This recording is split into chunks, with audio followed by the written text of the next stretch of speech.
A maior tributação a produtos que prejudicam a saúde foi defendida durante seminário sobre a reforma tributária e desenvolvimento sustentável, organizado pela Comissão de Meio Ambiente da Câmara, que contou com a participação de integrantes de organizações não governamentais.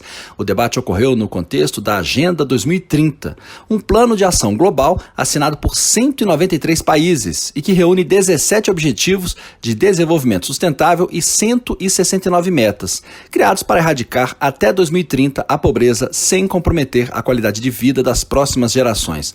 O representante da ONG ACT Promoção de Saúde, que atua na promoção e defesa da saúde pública, Marcelo Baird, defendeu o aumento de tributos para tabaco. O estudo do INCA com parceiro de 2015 mostra que o custo total chega a 57 bilhões para a sociedade, dos quais quase 40 bilhões são custos para o tratamento de saúde decorrente do tabagismo. E a gente ainda tem um valor aí por volta de 17 bilhões relativos, especialmente vinculados à previdência, aí, decorrentes de incapacitação ou morte prematura por causa do tabagismo. Marcelo Baird acrescenta que a indústria do tabaco contribui na arrecadação de impostos com 13 bilhões de reais. Para ele, a conta não fecha entre o benefício à sociedade e a arrecadação. A diretora executiva da mesma ONG, Mônica Andrés, aponta a crise sanitária no país como necessidade de enfrentar essa situação. Nós observamos que a reforma tributária que vem sendo discutida no país pode ser uma oportunidade nesse sentido. Ela não deve ter somente o propósito de simplificar o sistema tributário, e sim endereçar esses problemas. Também pode ser uma reforma tributária que venha a promover uma sociedade mais solidária, mais saudável, mais sustentável. Daí essa ideia de um conceito de reforma tributária 3S. Reforma tributária 3S seria uma reforma tributária solidária, saudável e sustentável, como explica a diretora executiva da Oxfam, Kátia Maia. Toda vez que a gente fala de solidariedade, é ajudar o próximo, é apoiar o próximo. Mas existe um dos elementos do conceito de solidariedade, que é muito importante quando a gente está falando de uma reforma tributária, que é o da interdependência, da corresponsabilidade, de, em um ato comum, sermos todos corresponsáveis. Isso significa que um sistema tributário, ele precisa ter um compartilhamento dessas responsabilidades, que significa em relação à arrecadação, né? E o que nós temos hoje?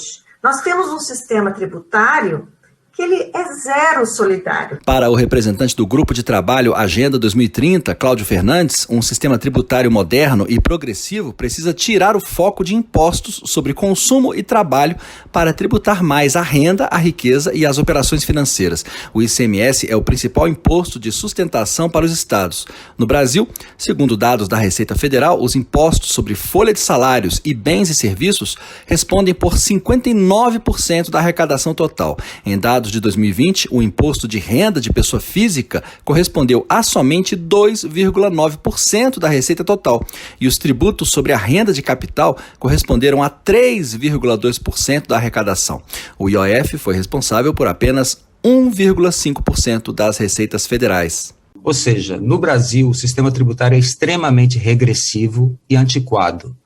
Isto mostra o porquê do país ter agora 65 bilionários na recém-divulgada lista da revista Forbes, um aumento de 28% em relação a 2019, enquanto 19 milhões de pessoas passam fome diariamente no país, em um ano de extrema emergência sanitária e econômica. O mediador do seminário foi o autor do requerimento para a realização do debate, deputado Nilton Tato, do PT de São Paulo.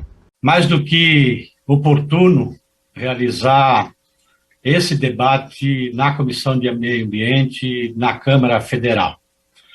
Todos vêm acompanhando o impacto da pandemia que nós estamos vivendo. Mas também poderíamos classificar como uma pandemia histórica no país, que é a desigualdade social crônica e que se intensificou ainda mais agora, justamente nesse período da pandemia. Existem duas propostas de emenda à Constituição sobre a reforma tributária em debate no Congresso, uma na Câmara e outra no Senado. Na Câmara, a PEC 45, de 2019, extingue 5 tributos, 3 de competência da União, o IPI, PIS e COFINS, e 2 de estados e municípios, o ICMS e o ISS. No Senado, a PEC 110, também de 2019, acaba com outros 4 impostos federais: IOF, Salário Educação, CID Combustíveis e PASEP. Da Rádio Câmara de Brasília, Luiz Cláudio Canuto.